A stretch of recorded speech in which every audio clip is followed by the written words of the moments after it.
Ini enggak gula Pak? Enggak. Nah, boleh.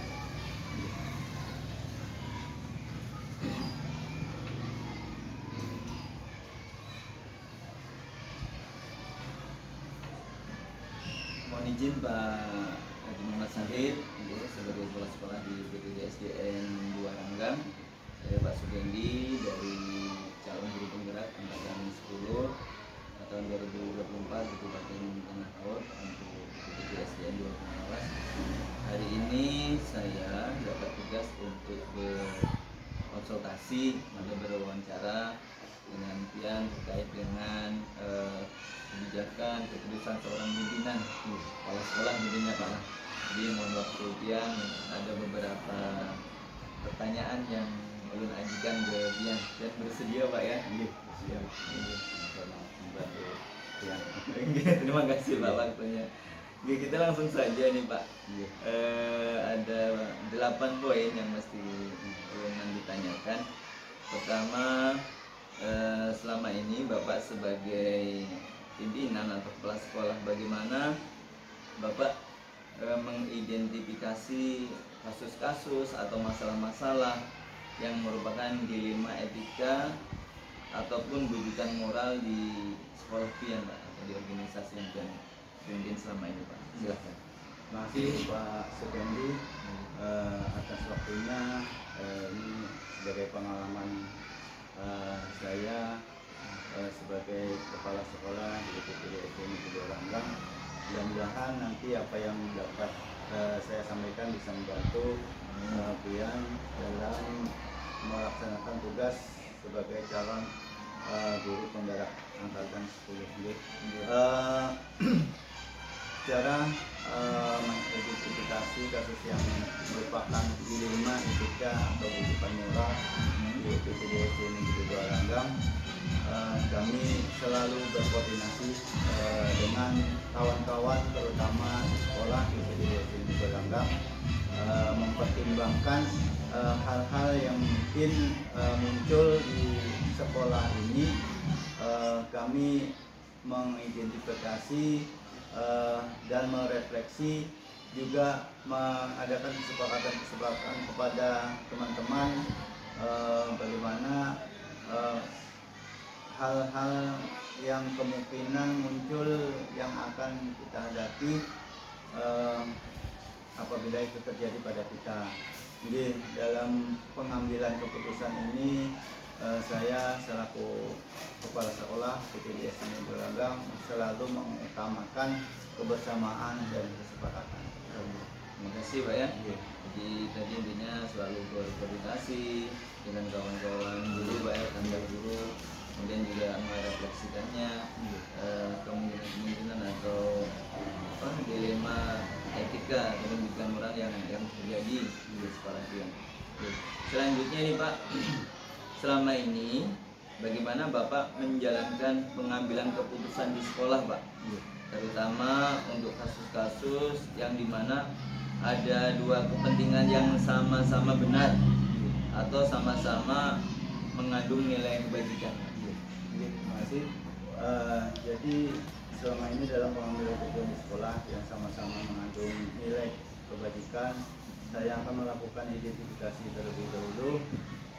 Kemudian terhadap kasus tersebut memandang dari beberapa sudut, berbagai sudut, kemudian menimbang secara matang mana yang paling benar, dan keputusan tersebut tidak merugikan banyak orang, terutama siswa-siswi dan dewan guru di UPTD SDN Negeri 2 Ranggang.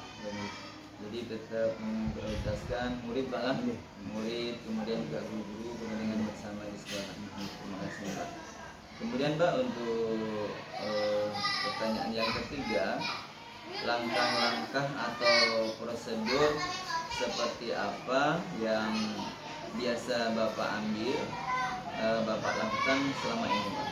Jadi selama ini yang kami lakukan langkah-langkah untuk menentukan penyebab permasalahan, menentukan siapa saja yang terlibat, menanyakan kepada orang terdekatnya, berdiskusi dengan keluarga sekolah, membuat berbagai solusi dan keputusan, menimbang lagi dari berbagai sudut pandang sebelum mengambil keputusan yang mungkin keputusan itu tidak baik sekali tapi bisa diterima oleh warga sekolah.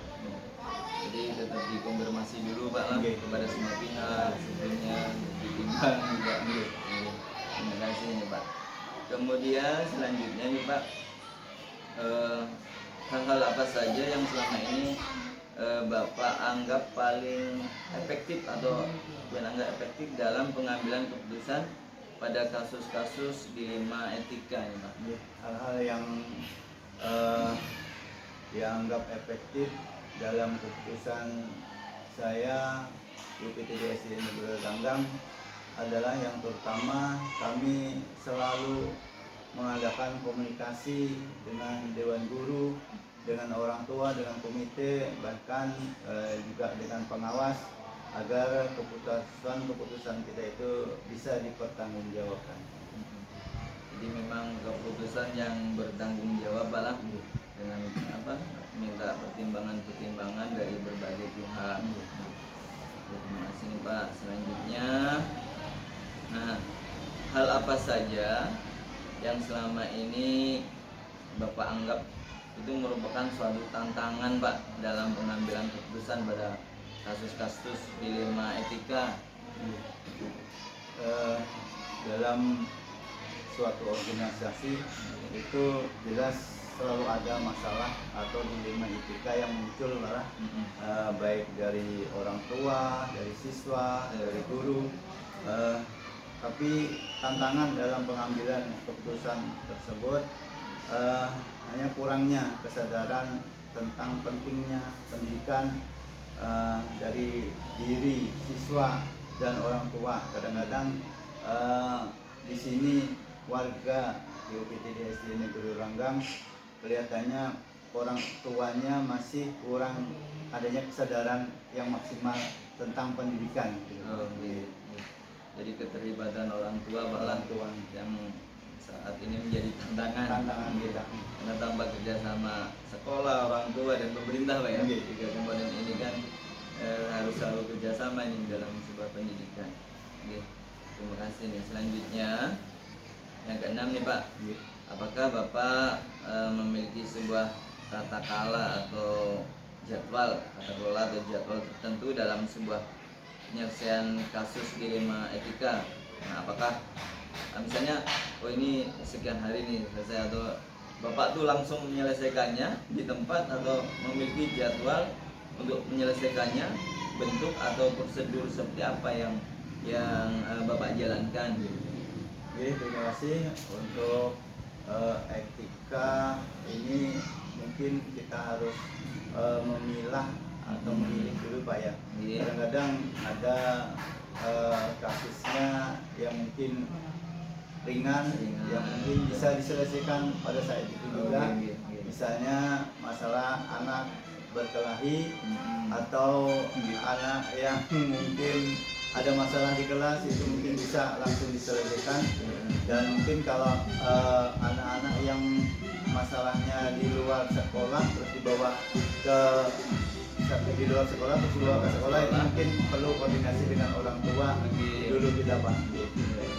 Jadi melihat status kasus masalahnya, berat ringannya. Terima kasih Pak.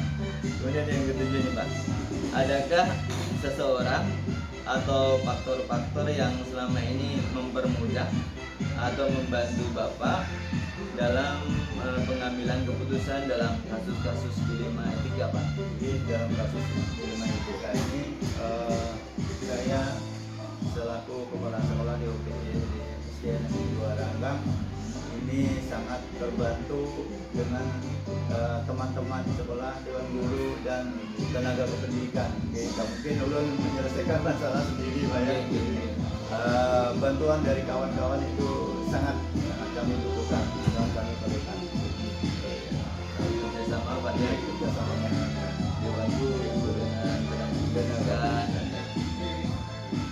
Kemudian yang terakhir ini Pak, dari semua hal yang telah Bapak sampaikan tadi dapat Bapak petik, dari pengalaman Bapak mengambil sebuah keputusan dilema etika nih Pak? Oke, terima kasih Pak Sugandi. Dilema etika itu selalu muncul dan akan muncul terus selama itu dalam organisasi ataupun dalam pemerintahan, itu pasti ada Pak ya. Sedikit mungkin dalam untuk mengatasi itu kita perlu memberikan contoh dari kawan-kawan, dari guru, leader kita, contoh kita yang baik. Mudah-mudahan bisa membantu kawan-kawan kita untuk menjadi lebih baik. Bagaimana pemimpinnya bisa baik kalau contoh-contohnya tidak baik.